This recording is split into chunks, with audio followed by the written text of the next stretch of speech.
Welcome, State of the Welcome. Industry, October 2024. We've got a unusually heavy amount of housekeeping before we get to the actual meat and potatoes of what you guys are all here for. So hang tight, stick with us because it is really great content or things we want to impart to you, but there is a lot of things. So you may also want a notebook to write down some of these dates and upcoming classes because there's a lot of those too. So let's get started. And I'm going to start by introducing myself for those who are new. I am Katie Hardman. I'm the Chief Opportunity Officer for the Experience Brokerage Network and team leader of Keller Williams Sunset Corridor and Keller Williams Capital City. My co-host today is Leslie. Do you want to introduce yourself? I sure do. I am Leslie Hilbert, and of course, I am the general manager of the amazing Experience Brokerage Network, our 4 amazing Keller Williams market centers here in Oregon, and the team leader of our Eugene Springfield location. And of course, we are going to be joined a little bit later by our OP operating principal, Chris Suarez. So you will, of course, hear more from him later. But Katie, before we go on, I just realized we forgot like a huge announcement in all of this housekeeping. So can we just like stop for a second and acknowledge the fact that we had one gigantic, huge, amazing, like blockbuster announcement that we completely forgot on the state of the industry? Like Yeah. major miss. Yeah. I'm Yeah. gonna That's let you announce it. Like it should have been the next slide. yeah. So You what guys, happened last week that we should have had as the next slide? I got so excited, I guess I forgot it. This should be no surprise because you got an email about this. It's been all over social media, but huge thank you and congratulations to everybody on this call for allowing us and giving the feedback that has given us the title of top workplace in the state of Oregon across all industries, across all companies. We are the #1 top workplace in the state of Oregon. So congratulations to you guys. You work for the top workplace in the state of Oregon. And thank you because it's because of you and your feedback that we got the amazing award. I guess the cool thing about that too is this is the 5th time we have been recognized as a top workplace. The 2nd time we've been #1.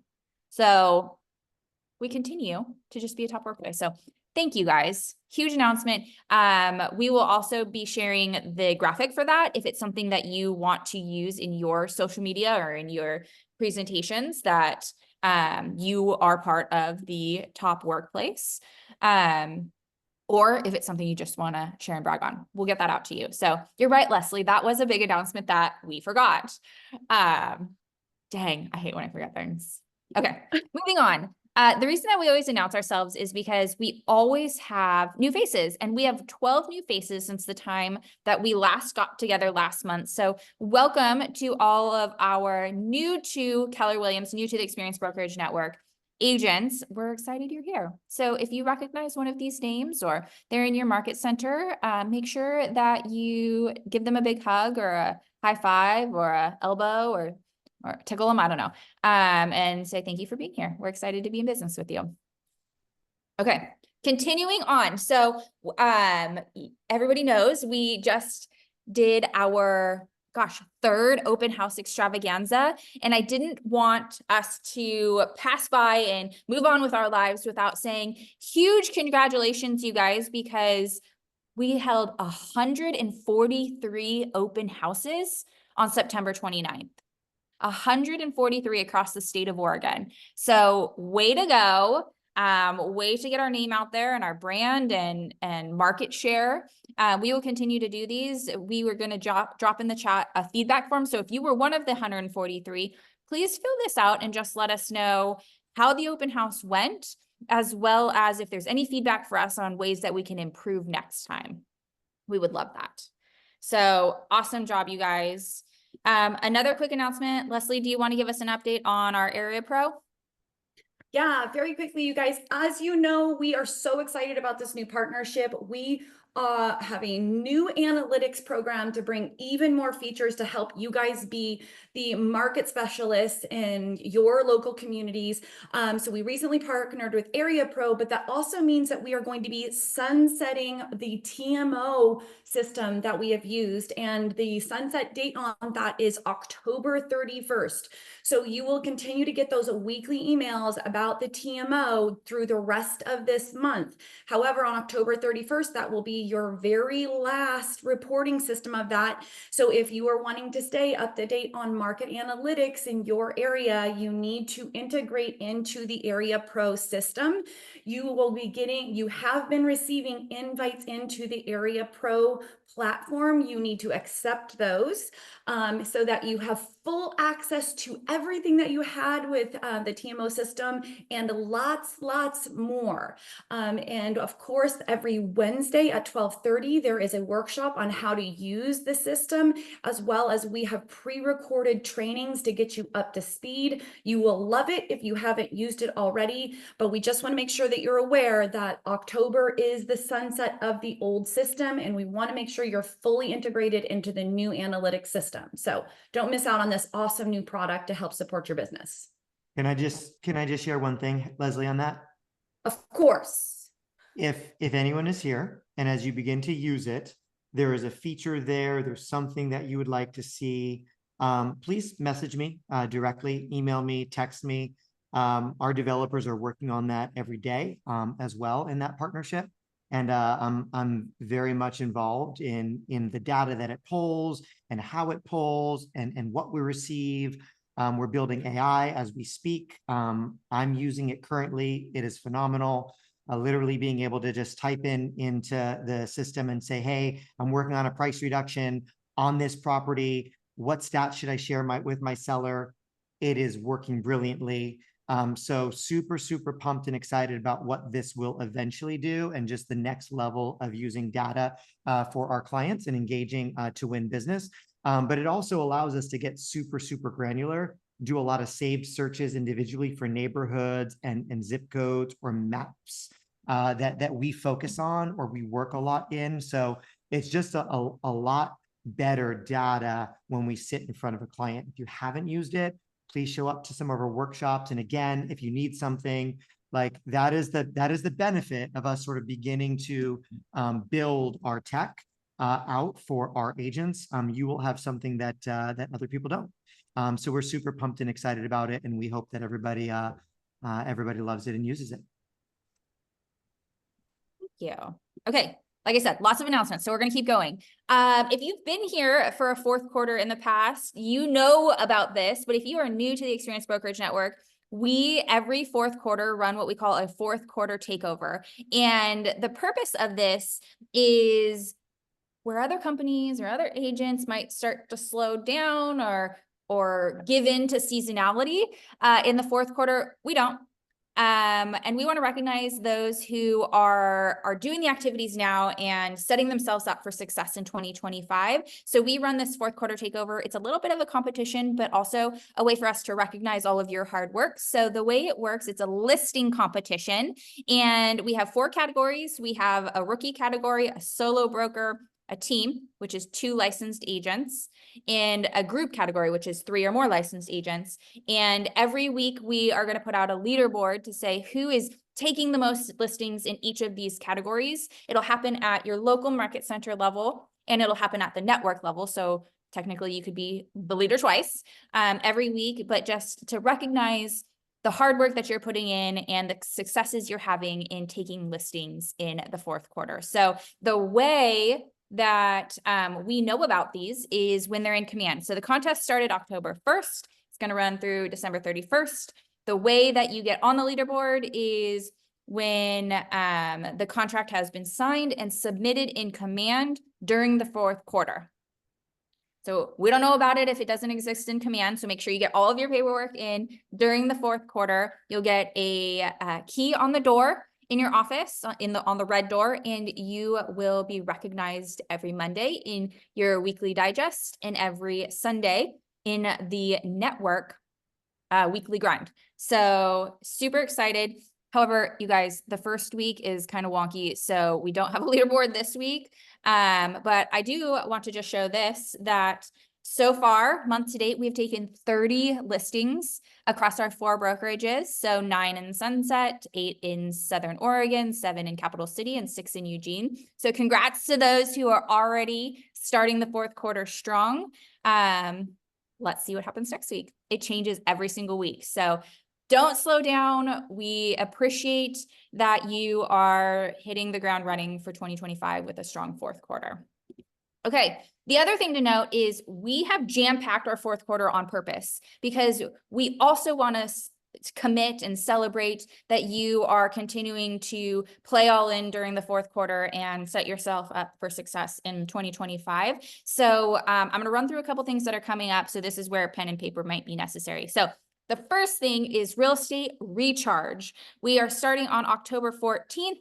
It's going to be daily mindset and accountability to keep you on track with your goals. It's weekly coaching, training, and masterminding. It's weekly focused workshops. It's over 100 hours of time with your coach, and our very own Jen Seidelman will be running this.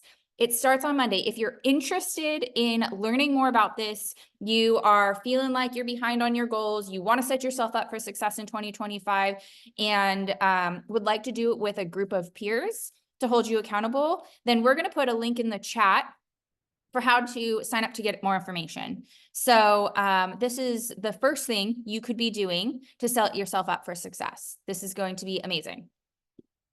Thing number 2. And if you guys have been following the news or care at all what's happening in Florida, like, I'm holding my breath because we know that tonight the second of the hurricanes is hitting Florida. I have a brother-in-law that's there as a lineman helping, so like all the updates. But one of the things about the amazing Keller Williams is we have KW Cares, which is a nonprofit arm of KW that helps when KW agents need help.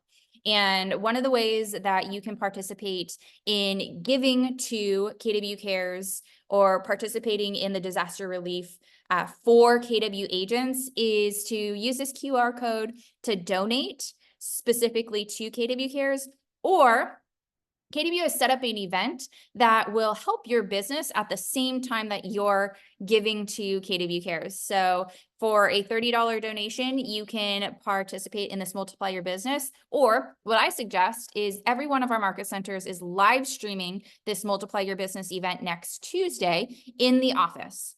And come in and participate in this Multiply Your Business with leads, listings, and leverage. It's from 9 a.m. to 12:30 in your office next Tuesday.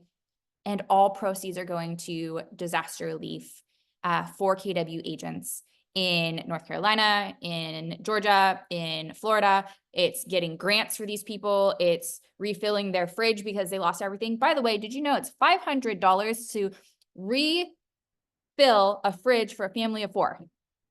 I mean, if you're a family of 4, you probably know that. So they're doing everything to help this group of individuals, and this is a way to participate. So thing number 2 for your business, October 15th, come into the Market Center. Okay, thing number 3, wealth building workshop. This is the first and hopefully of many, but this is the first time KW Wealth is coming to the state of Oregon. And we have 2 events for you to participate in. So if you are on a path to build wealth in your life, this is an amazing event that you want to participate in. So next Thursday, so October 17th in Portland, KW Wealth is going to be doing a workshop on building your strategic net worth plan to 50 million, establish your capital stack and investment DNA to underwrite and fund your wealth plan, build and scale your investment business alongside your real estate agent business. We're really excited to bring this. So 17th in Portland, 18th, Eugene. So depending on where you're located, we wanted to bring you 2 opportunities to participate in KW Wealth. Like I said, this is the first time KW Wealth is coming to Oregon, and we get two days. Okay. Oh, here are the QR codes. We're also going to put the links in the chat. Okay, and then the next thing, and let me tell you, like, we've had a lot of people ask, like, are we doing any more Master Series events? Is there any other big things? These are all the big things that are happening in the 4th quarter. This is it. You're getting all of them. So it sounds like a lot, but there will be no more. So make sure you sign up for these ones. Business Planning Clinic with Rebecca Del Pozo. The dates are at the bottom. So November 5th in Medford, November 6th in Eugene, and November 7th in Portland. We're going to drop the links in the chat, but this is the thing you should do to set yourself up for success in 2025. You need a plan. And Rebecca Del Pozo is a KW University master faculty member. She actually is part of the rewrite for the Business Planning Clinic this year. So you are getting hot off the press, new numbers, new plans, new strategies on how to build your business in 2025. I hope you'll participate. Okay, that was a lot. Oh, there's this one too. I totally forgot. And if you're a Glover lover, he is coming to Portland on November 20th. He's going to do 13 ways to become a listing master and get paid what you're worth on the buy side. If you've been to a Glover class, you know you're going to walk away with actionable items. It's a jam-packed couple of hours, and it's always worth your time. So link for this one is going to be in the chat as well as in the wrap-up. So these are your opportunities. Don't slow down in the fourth quarter. Here we go. Okay, now why you guys are really here? To hear from Jesse and to hear from Chris. So Jesse, thank you for being here. I know we have an update from you that we're very excited about. So I'm gonna stop sharing my screen and give you the stage. You don't have to. Yeah, thank you. We've got Chris Suarez here, so I'm gonna let him take most of the stage, but I've got about 10 minutes on interest rates. But before I get to that, I want to welcome, I see him out there. There he is, Mr. Chris Bettis to the team. I am so excited to have Chris join us. So Chris, as many of you know, was running a good-sized, highly successful brokerage in your market. And he was introduced to us by one of our great XBN agents. We spent quite a bit of time talking and kind of debating and discussing, oftentimes late at night, you know, what we're building here and how we can serve the experienced brokerage network. And he ultimately decided to bring his team over to Envoy. And incredibly grateful, Chris, that you made that decision. In now the last couple of months, there we go, Ashley. Yes, anybody that knows Chris, just do me a favor and embarrass him just for a second in the chat. I'd be super grateful.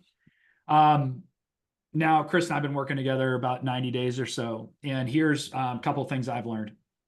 Absolutely the most organized and technical loan officer that can actually close your clients I've ever met. Okay. And so what I mean by that is that when we're, you know, dealing with a high level of volume or a highly sophisticated client, you need a loan officer that can step in and help. Chris is spectacular. He's also stepped in to help us with lead management at a corporate level, at an Envoy corporate level, and is just an absolute expert on our HubSpot system. He also has a phenomenal team that he has brought with him that really gives him a ton of leverage and a ton of scale. So you're going to be hearing more. Chris, I'd love for you just to, you know, introduce yourself a little bit here in a sec. You're going to be hearing a lot more about Chris. And then, you know, Michael Popno is still cranked up in the market, getting it done as well.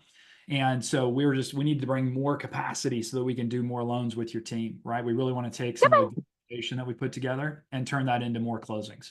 So we'll be working together with Leslie and Katie to make that happen. Chris, welcome. Hey, good morning, everybody. Happy Wednesday. All right. Well, hey, first off, thank you for the honor. I think the things just, you know, not about me, but about why I would make the move. I was very successful, had a great life, like making tons of money, working 4 days a week. The dream, right? Why would someone leave the dream to come be a part of Envoy? First of all, it's the people. It's the Chris Suarez. It's the Jessies, right? It's the Stews of the world, literally special human beings that do special things. When I saw who was in leadership, I wanted to be a part of it. Secondarily, we know this is a new world and everything's shifting. Who has the tech and the foresight to not just react, but to be proactive and do what we know is going to be the best in market? So as I look throughout, if I was going to pivot, if I was going to shift, I chose this company specifically. And I'm so thankful to the place operator, Mary Gilbert, who reached out originally. So I won't take up much of your time. I know you have a jam-packed thing. We don't need to talk about my bio. Some of you know me already, but truly so unbelievably proud, happy, and impressed with your leadership and the tech and what we're going to do in the future. So thank you for this couple minutes, guys. I appreciate you. Thanks, Chris. We're happy to have him. You'll hear more from us. Okay.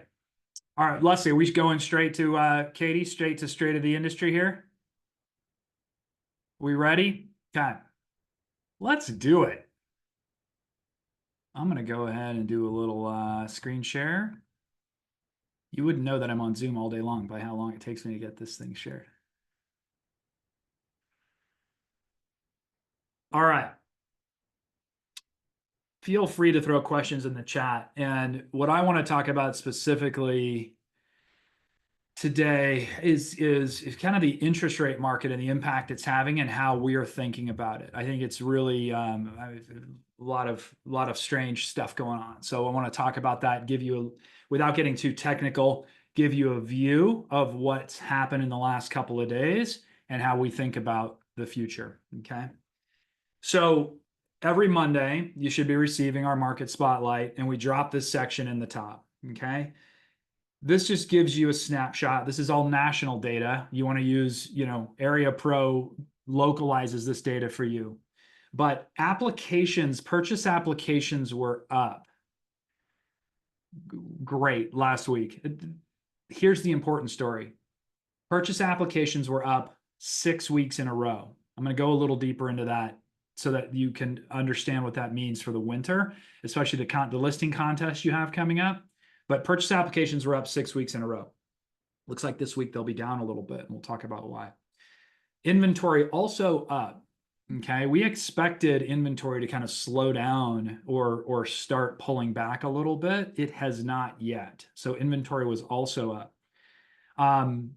What's interesting here for your sellers is that inventory was up and we had 2 weeks of lower listing data counts. Okay, look, fewer new listings coming to the market. So that means velocity has slowed down a little bit on home sales. That's important news for your sellers, right? That's where you jump into Area Pro and make sure you understand what the velocity is in your market. In most markets, average days on market has increased 4 or 5 days over the last 30.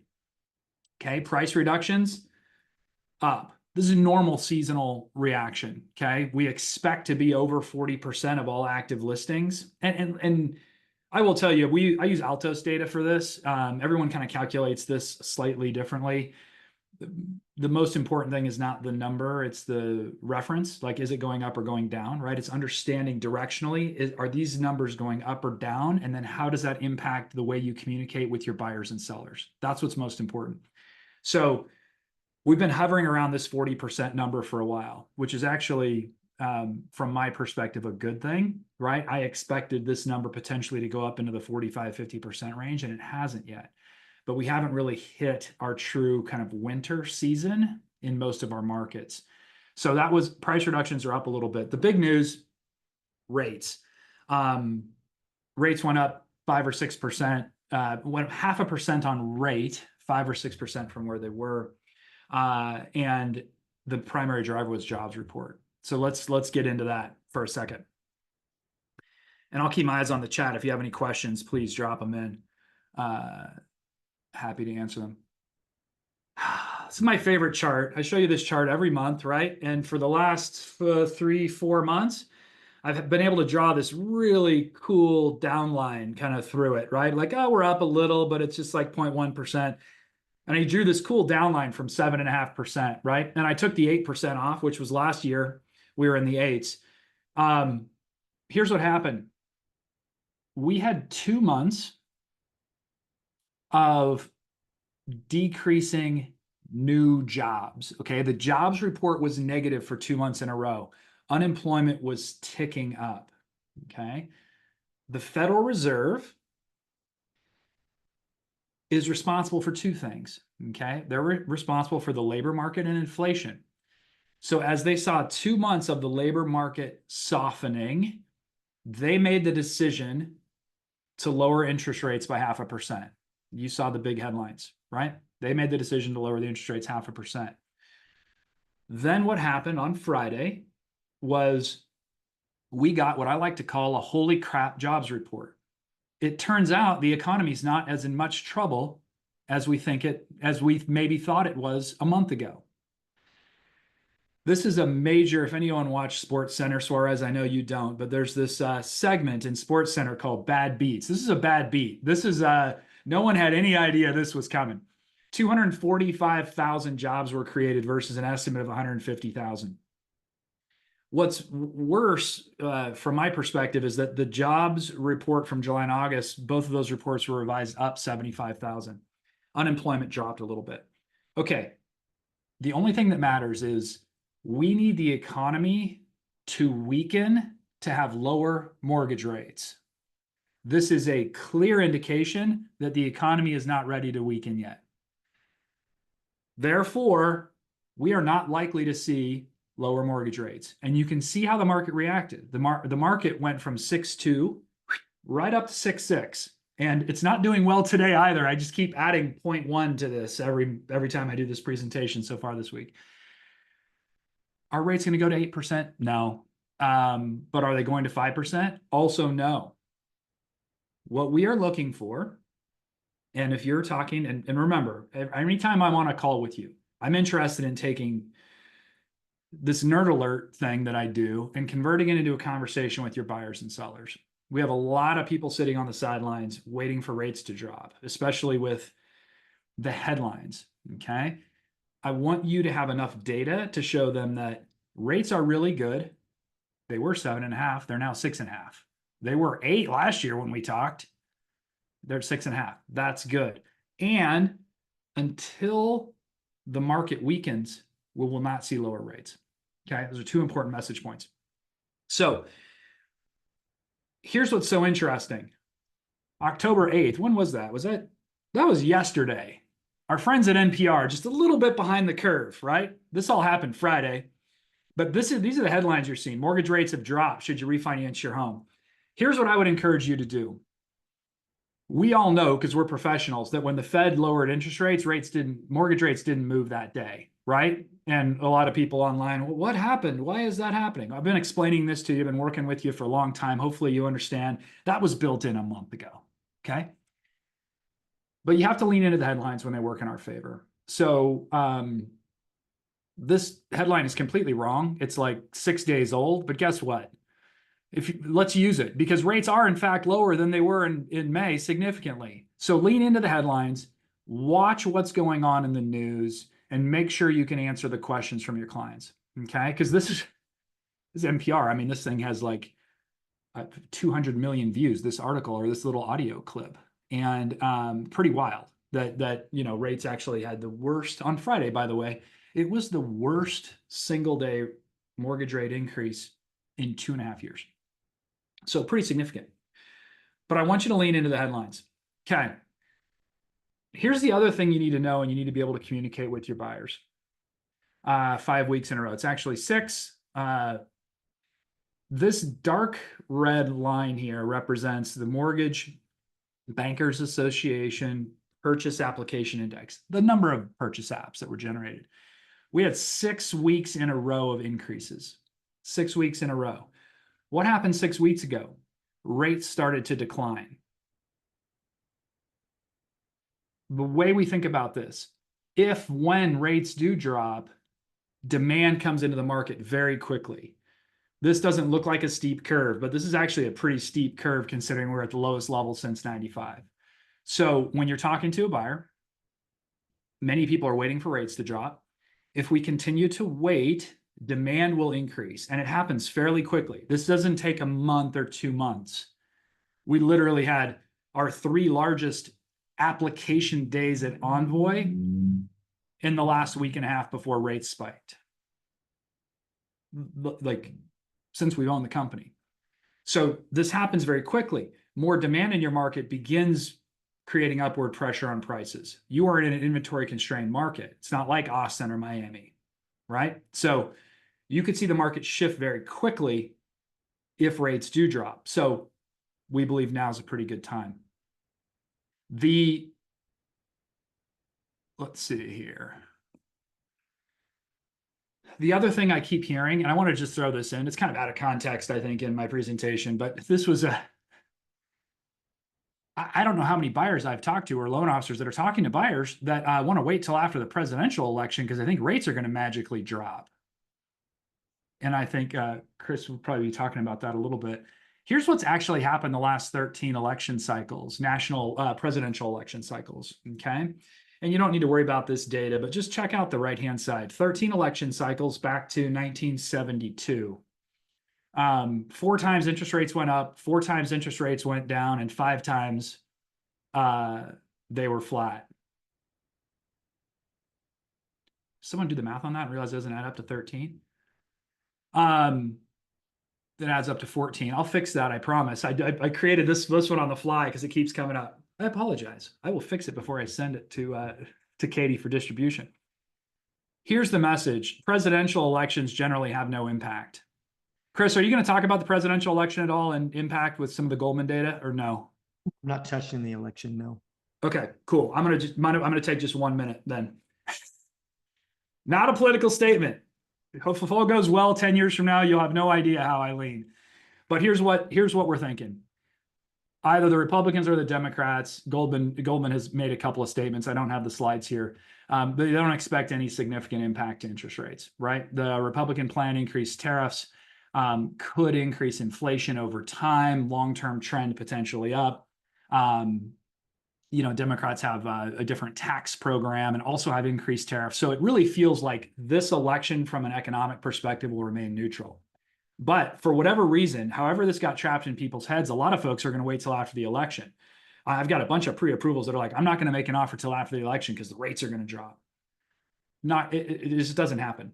It doesn't happen. Okay? Jesse, the only thing I would say now, since we're on the topic, I was going to say later, I was jesting a little bit before, but we have some other data and I have to go find it, but we look at interest rates before and after election, but we also look at home values before and after election, these same 13 years. And guess what happens? Nothing. Regardless of election outcome, nothing. And so every year, every election year, we're like, oh, it's gonna be weird. Like people are gonna slow down. And the reality is it's just a distraction for doing something that moves them forward outside of election. They have to look at where are interest rates, election or no election, and where are home values, election or no election. Like that's what they should be making their decisions around. So, home values continue to go up. Regardless of whoever was elected in the last 13 years, home values stayed on the trajectory that they were on prior to that election, which means they will be higher in January, February, and March than they are today. And interest rates will probably be fairly flat in January, February, and March. So again, knowing that data allows us to have the conversation. Yeah, and I think, Chris, the underlying reason here is that the economy is a big flywheel, right? Our economy is a flywheel, and our economy is largely baked. Sentiment certainly drives behavior, but the underlying economics are already baked, regardless of who gets elected or what happens, in a couple of weeks. And I think that flywheel takes a long time to turn, right? That's why it's hysterical when I see, one party blaming another party for economic impact. And when you look under the covers, it's just like, this was already underway. You neither should take responsibility for the victory nor bear full responsibility for the failure. It's just kind of interesting. But what it does do is it changes consumer sentiment. It changes the approach of our buyers and sellers. It's our job to bring real data, to the table to show them the truth, right? And help them kind of understand the reality of what's going on. So that's how I think about it. Okay. Last slide, then I'll shut up here. So for buyers, couple of talking points, and I will make sure you get, because I don't think we have access to this, but Chris has access to some great social media tiles and other things if you're interested in talking about this. We talk about the power of one a lot, which hasn't changed, right? 1% rate drop equals a 10% drop in your monthly payment, or 10% increased buying power, right? It's very simple. The power of 1% rate drop, 10%. Rates have dropped 1% since May. Great. We're in good shape. Even with the little spike up, we're still 1% lower than May, 1.5 lower than last year at this time. Okay. That's what we need to lean into. Number one, the rates are lower. You got to get people to stop holding their breath for lower rates. Seriously, like last Friday's data point, Fed's done cutting for the year, most likely. I hate to look at my crystal ball, but if anyone is sitting waiting for rates to drop, bad plan. Number two, inventory continues to climb, and we're 37% more homes on the market right now than we did last year at this time. That's a positive data point, right? More choices, more options. And then the competition. So three things. Rates are fine. There's more homes for sale. And competition heats up. The evidence we have is rates dropped a little bit, 6 weeks of increased purchase applications in a row. And that is week over week, right? So there is a lot of demand in the market. And we need to go find it. I would definitely just keep leaning into your reluctant buyers. That's the key. Lean into them hard. Get your Envoy loan officer on the phone to get some of this data. Look at your market spotlight on Monday. All this data lives there. All these social tiles live there. Use it. Don't take no for an answer. All right. And with that, I will shut down and turn this over to Chris. Thank you, Jesse. Let's continue to talk numbers. This is the state of the industry. Right. You should be able to see my screen. Cool. Okay. So we're going to continue that conversation. Today, what we try to do either once a month or once every other month is get a sort of bigger picture look at where the real estate market is, where it's going, looking outside of our market. Obviously, we have our market action report. We talk a little bit local data, as Jesse was talking about, as our inventory has begun to pick up. The latest in most of our markets, the latest market report or market action report through our MLS shows that. What I want to do today is kind of look at overall what's going on in the country, because that gives us sort of a more macro look at the industry, which allows us to have sort of broader conversations with our clients, but allows us to sound smarter at our open houses, at the listing table, or at the buyer consultation table. Even more so important today with those buyers probably than ever before, as you separate yourself, provide your value, and prove to the buyers why they absolutely should hire a representative for their home search. So every month we sort of break this into 3 different categories, and we're going to move quickly through them. We're going to look at real estate activity, what's happening around the country from an activity perspective. We're going to look at that's close. That reaction is pretty close to what's happening. We're going to look at real estate economics, what's happening economically in the real estate market, and then ultimately we'll just talk a little bit about mortgage and debt. But Jesse sort of knocked out mortgage. We'll just talk about debt and how it relates to where we are and why we think that the real estate market will continue on the pace that it's at, based on how debt affects it. So let's start with real estate activity. Good news, bad news, right? When we look at these graphs, and this is the latest report, came out just, I think, 48 hours ago from our team at Goldman. This is the aggregate single family housing inventory. The dark blue will show existing homes that are hitting the market and existing inventory. The light blue is new construction that is existing. That means it's on the market, it's active, it's not moving, or it hasn't moved since it hit the market. Could have been last month. It could have been on the market for the last 120 days. We don't know, but it's just active inventory. Now, here's what's interesting. We have seen a slight tick up. Until more recently, we've seen a little bit of a pullback as well. But over the past 4 years, let's just talk about that. Over the past 4 years, inventories have probably been the largest conversation, the most important conversation, because it is what also drives housing affordability. So if you care about that, and I think we all do, if you care about housing affordability, we won't change affordability if we don't change inventory. And the real reason for deterioration in housing affordability has been the lack of quality housing, right? Inventory. And so while meaningful improvement in housing supply could sort of buoy the affordability, there's very little evidence that housing supply has recovered based on a few sort of key indicators. And these are the 3 that I would sort of, let me see if I'll get to 3, but these are a couple or a few that I would sort of focus on and have conversations around. Number 1, and we'll see some graphs in a little bit, we'll get these out to you as well, but vacancy rate. If I'm going to talk about affordability, by the way, if I'm talking with a buyer and talking about affordability, which I should, right? Affordability isn't getting better, which means it's not getting cheaper to own a home. Why? The homeowner vacancy rate has actually retracted, right? It's gone backwards by about 28% of its post-COVID decline. Like we're struggling with vacancy rate, which means that the houses are full, which means they're probably not coming on the market, which means if an investor owns it, they'll keep it. So vacancy rate is a struggle. The total inventory of homes for sale has recovered, right, from its post-COVID decline. And Jesse talked a little bit about sort of inventory recovering. It ticked up to 1.5 million homes available from its low of 1.25 million homes in January 2022 was the low, but that's not a massive recovery. It's still far below the 40-year average of 2.3 million homes being on the market in this country at any point in time. It's almost 1 million fewer homes, right? It's 800,000 fewer homes available across the country. Now, again, you think, well, yeah, but I just care about Eugene, or I just care about Medford, I care about Salem, or I care about Portland. We should, right? That's your market. But we should also think from a macro perspective, what is going to drive interest rates? What's going to drive policy? What's going to drive, right? Like, things that affect us bigger picture in this industry.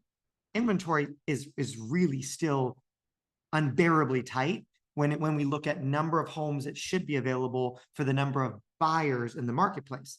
And then lastly, when we convert that into months supply, current supply looks less stretched than it has been, but it is still incredibly low. And it doesn't matter what market action report you're looking at, Medford, Eugene, Salem, Portland, it's still incredibly low.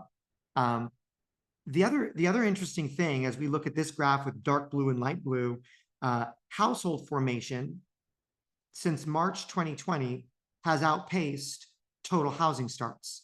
And by the way, that's with household formation not throwing up real big numbers. So household formation hasn't been crushing it, and yet household formation itself is outpacing new construction. So imagine existing homes, right? They're existing.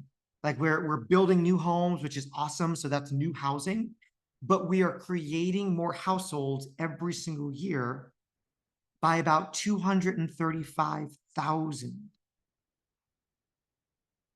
Housing starts is outpacing new construction by 235,000 since March of 2020. 2020, 2021, 2022, 2023, so far in 2024, right? That's over 1.25 million households over the last 4.5 years that didn't see new construction enter the market. So keep that in mind.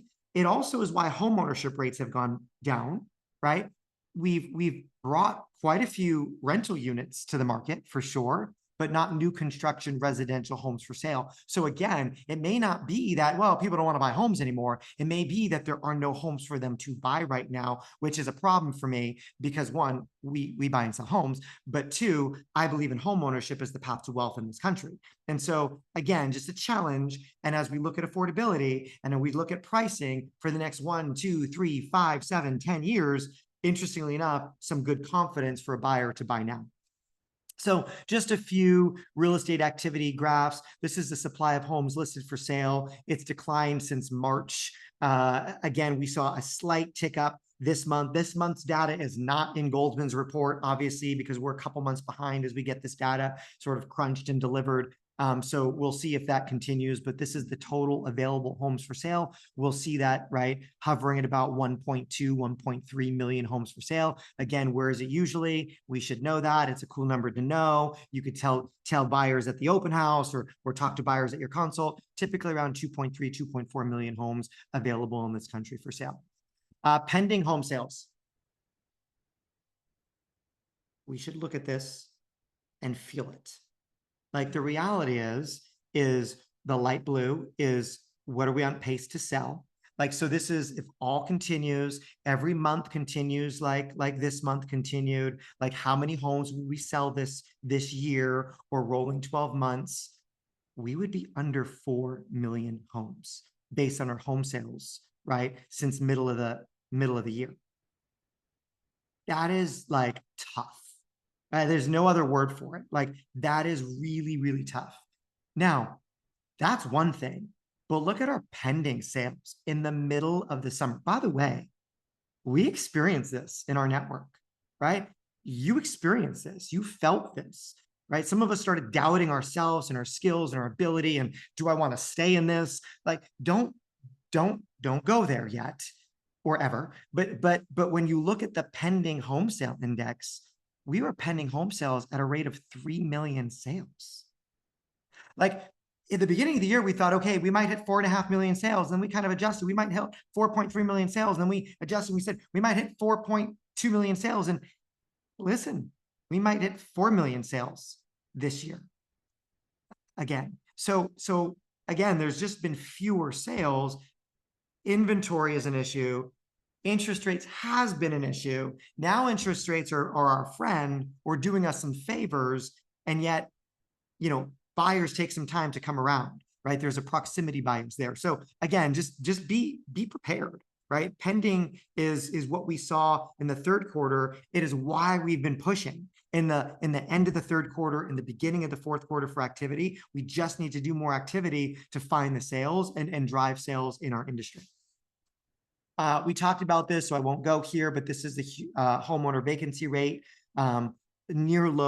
near historic lows. Again, the more vacant homes we have, the better it is for affordability, the better it is for inventory, but we're filling them up, right? We're filling them up because of household formation. And then this is household formation. It's below long-term trends, which I mentioned, but still outpacing, right? Outpacing our home production. So imagine, right, when the economy begins to sort of push people out into household formation again, right? When people are leaving their parents' homes, when people are getting rid of the roommate and going out on their own based on their incomes, and we're going to look at that in just a minute. We have a household housing shortage in this country. And lastly, this is just the price index, and we're going to show sort of 5 different, right? NAR, Freddie Mac, FHFA, Zillow, Case-Shiller. What is their data points for the past 3 months, past 6 months, past year, right? Rolling 12 months of annualized home price appreciation, right? The median, if we look at all the data points, is roughly over the last 12 months, we've seen a 3.7% increase in home price appreciation. The past 1 month, we've seen a 2.2% home price appreciation, past 3 months, 2.3, past 6 months, 2.6. And that's if that continued over the course of that year. It didn't mean that prices went up 2.2% last month. It just means what was the price appreciation sort of for that 12-month period in that month. Make sense? So 2.2. All right, let's look at some economics. Just a few things. Affordability, right? We saw that sort of like that blue line going up. By the way, when the blue line goes up, that means affordability is better. Why did it go up? Why did affordability get better here in the last few months? It wasn't prices, right? It was rates. Yep, it was rates. So again, we'll see sort of a leveling off of affordability as those rates sort of bounced a little bit. And some of you took advantage, some of you didn't, and most of our buyers should at this moment in time anyway. Economic growth, GDP, positive year over year. That is good news. It also means that we probably don't need to do a whole lot to fuel GDP. So again, we want to see that for the overall economy. But GDP is sort of up above 4% again, or right about 4% year over year. Nominal personal income. So what is that? That is after-tax income. What that means is I got my paycheck. I paid most of it to taxes, like we all do. And then what I'm left with is what I can afford. Like, what can I pay for housing? What can I pay for food? What can I pay for, right, staying alive? Like, so disposable personal income per capita has continued to go up, right? You know, we had a blip there in 2021 when it dropped considerably, and then it sort of bounced back in 2022, 2023, 2024. We expect that to continue to go up. That in itself will help a little bit with affordability, because remember, affordability is based on interest rates, housing prices, and average income. So nominal personal income looks good. That's a good sign because people can afford housing, whether it be rent, or whether it be their personal residence, but also if they're already in a personal residence and their personal income is going up, then it behooves us to have conversations of how do you build wealth with that increased personal income based on the industry that they might be working in, and investing that in real estate. This is awesome, right? So this is real estate equity and stock market holdings, both of which are at historic highs. So we saw some drops in that when the market sort of tanked. We saw drops in that when the real estate values went down. But as we look since 2021, we've seen a steady climb. You see that the equity share of household in their stock portfolios has actually surpassed the real estate, and their real estate looks pretty darn amazing right now. We have over $32 trillion of equity in this country in housing. Now, some people have begun to pull some of that out. We hope for good reason, but we're going to look at that.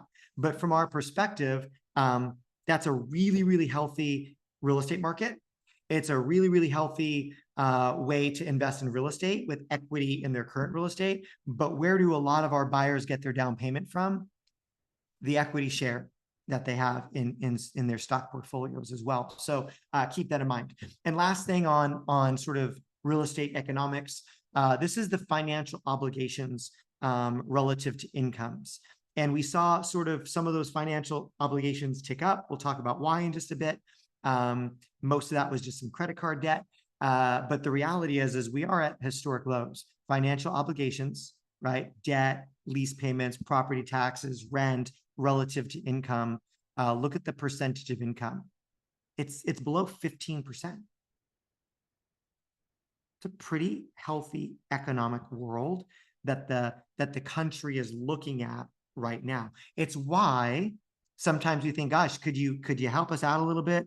Could you get our rates a little bit lower? We need a little help over here. But the fact is there's a lot of data that's holding those rates sort of steady and static as well. And this is one of them when we look at financial obligation ratio. So again, something to think about. But I look at that as opportunity. I think to myself, well, shoot, like what person in my database have I not called or talked to that actually has a 14% financial obligation ratio? And honestly, owning a home would put them at 15 or 16 or 17 or 18%. Like they're still fine. They're still doing good. They should own a home, because guess what? Even if their financial obligation goes from 14 to 16%, well, we could show them the report. I'll show it to you. We could show them this and say, well, you're getting it back in your 3.7% anyway, in your equity that you've gained in that asset. So again, it's just using this data to motivate someone to feel excited about finding their home again, or buying their home again, or moving again. So again, real estate economic data. So mortgage and debt. Just a few graphs here in our final minutes together, so please stick with me. Serious delinquency rates. So we've begun to hear, by the way, we've heard this for the whole year, right? There's always those that say, oh, it's coming. Chris, keep me on your foreclosure list. Keep me on your list of all those good deals that are just going to start flowing later in the year. I've heard these big institutions have too many homes and they're going to flood that market. By the way, we work with quite a few of those institutions. They're not flooding the market. They are buying, and some of them are doing some pretty cool things right now, introducing some of their inventory to the renters that are in their space. So a lot of them are not going to come to open market. Fair? Again, serious delinquency rate, low through quarter1. It's low through quarter2. Interestingly enough, the delinquency rate is highest where? Of course it is in credit cards. But when you look at their mortgage, auto, HELOC, student loans, delinquency rate is quite low. And where do people stop making their payments? Their cars and their credit cards. This is the percentage of mortgage properties that have negative equity. There's always negative equity. Sometimes that surprises me, what buyer's agent did you use? But I don't say that. but there's always a percentage of homes that have some negative, and by the way, I have a seller right now with some negative equity, not my buyer, but I'm helping them sell. But 1.8% of mortgage properties have negative equity. That's a wildly healthy real estate market in this country. Like, look at the data, look at that chart. Like, do you remember 2011? Like, I try to forget, but I remember it, right? In 2012, like, how many homes had negative equity? We know what happened to real estate values when that happened, but that's not going anywhere anytime soon, right? Look at 2020, 21, 2022, 2023. It's a safe, real estate's a safe bet right now. The share of loans and foreclosures, again, I saw that tick up a little bit in 2021 as we saw sort of that blip in the market, but here we are in 2022 and 2023 and 2024. Not that it needs to drop, but it's dropping ever so lightly. We're under 0.5% of all loans in this country that are in foreclosure. So again, if someone says that's what I'm waiting for, okay, well, I will get you a list of 0.5% of homes in our market that are on the market, and I'm sure no one's going to be competing with you. And then this one, which I love, FICO scores at origination. This is awesome, right? This is health of the market. This is like who is showing up and taking out mortgages. What are their FICO scores? And you see that right there. They're regardless of whether it's conventional or whether it's FHA or VA, we see over 700%, almost 760 average FICO score, which is pretty solid. These individuals that are getting mortgages, one, lenders are making great decisions and smart decisions, but also buyers are building their credit scores. The percent of borrowers in the money to refi. So this is, by the way, like, hey, it makes sense for you to refi. It went up by about 5%. Let me think if I have data on how many loans. Maybe Jesse does. What percentage of current mortgages would make sense to refi right now? Do you know that, Jesse? I might have a graph. Yeah, it's very small. I don't remember the exact number, Chris. It's actually fairly small on rate and term, but the amount of equity is incredible. Yeah. Okay. Makes sense. Here's it is probably around 8 or 9%. I looked at a graph last night. I just don't know if I put it in here.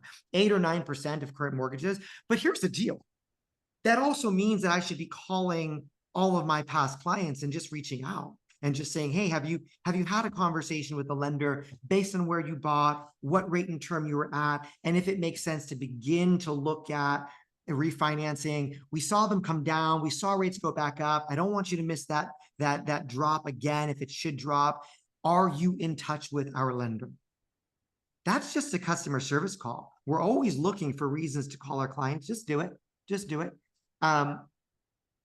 85. So here's what's interesting, right? 85% of mortgages have a note rate at or below 5%. So we know it's less than 15, right? So 15% have a rate above 5%. We're still not quite there yet, right? So again, it's also what's preventing a little bit of inventory because they're really hung up on their 4.7% and they don't really want to go to 6%. But again, we've begun to see that loosening, especially here in Oregon. That proximity bias, we're getting further and further away from them remembering that they got their mortgage at 4%. Financial conditions loosening, right? This is data from Goldman Sachs. We're seeing lending happening, which means banks can loan, which means our lenders are a little bit more aggressive on getting people their loans as well. And just two more, HELOC debt. So this is home equity lines of credit increased by 12% year over year. Why? Because people have equity. We'll watch this. This isn't a concern because remember, right, when you look at delinquency rate, it's almost non-existent even for these HELOCs. So some people are pulling out equity. By the way, like again, customer service call to your database. Hey, I noticed you have quite a bit of equity in your home. Want to know, are you leaving it there? Are you doing something smart with it? Which is not buying the boat, right? Are you doing something smart with it? Let's talk about, by the way, if you bought a boat this year, I'm happy for you. Amazing memories. However, if we're calling our clients, we can get them into investment property, right? We can have a conversation about what to do with that equity before they do something dumb with it. And lastly, household debt to income ratios decline, which is interesting, right? Household debt, it declined. even though credit cards ticked up overall, and we saw people take out HELOCs, like household debt to income has kept up with debt. So overall, I just want us to recognize that economically, right? We are in a place which should make us feel very, very good about the industry that we're in. Yep, we need some bricks to fall when it comes to interest rates and inventory, but we have a lot of good information to share with our clients. And for those that raise their hand, for the ones that we're sitting across the table from the ones that walked into the open house and are hearing or feeling negative or not sort of bullish because of any number of reasons, this will help us get them on board to do something, into action. It may not convince people to leave their house at 3% mortgage rate, right? But for those that call and say, hey, it's time for us to sell, let's compound that decision. Let's help that decision move forward. For those that are willing to meet with us in the office and have a consultation, like use some of these graphs or some of these data points that you wrote down that you remember, because you will show up as how you should as a true consultant. We have our market action report. I truly hope you're using Area Pro, because I don't go anywhere without a data report from Area Pro right now, whether it's a buyer consult, a listing appointment, or an open house, and then use some of these sort of macro charts as well to just, I'm not nearly as smart as I sound on our state of the industry, because I'm just reading graphs that someone smarter sends me. So I'm going to pass that on to you. You'll all sound smarter at the end of the day. And with that, I appreciate the 70 or so that showed up, committed to getting better and learning. Jesse, thanks for being here. Chris, we are thrilled to have you as part of our team. I'm going to make an ask. I'm going to ask that you reach out to Chris. If you're not connected to one of our Envoy lenders already, please reach out to him, meet his team. It serves us well. I will tell you that we are able to do things at Envoy that we can't do elsewhere because it's our company. Because we can get creative, and because we understand what your buyers need. By the way, if we don't have a product, again, just like I told you about Area Pro, I want you to bother me. I want you to say, hey, Chris, we need this. This is a challenge. Like I would have loved this deal to sit with Envoy or to Chris to close this, but he wasn't able to because, or I wasn't able to because, like, reach out to me. I am here and I'm working for you. And I want you to know that and feel that energy. With that, I'll let you go because I wasted 4 minutes of your time. Because I told you get out at 4 and it's now 10:04, but thanks for being here. Anything else, Leslie, before I let everyone go? Or Katie? Nope. Thank you guys for Awesome. being here. Happy Wednesday. We'll see you next month. Bye, everyone. Thanks, Appreciate guys. you.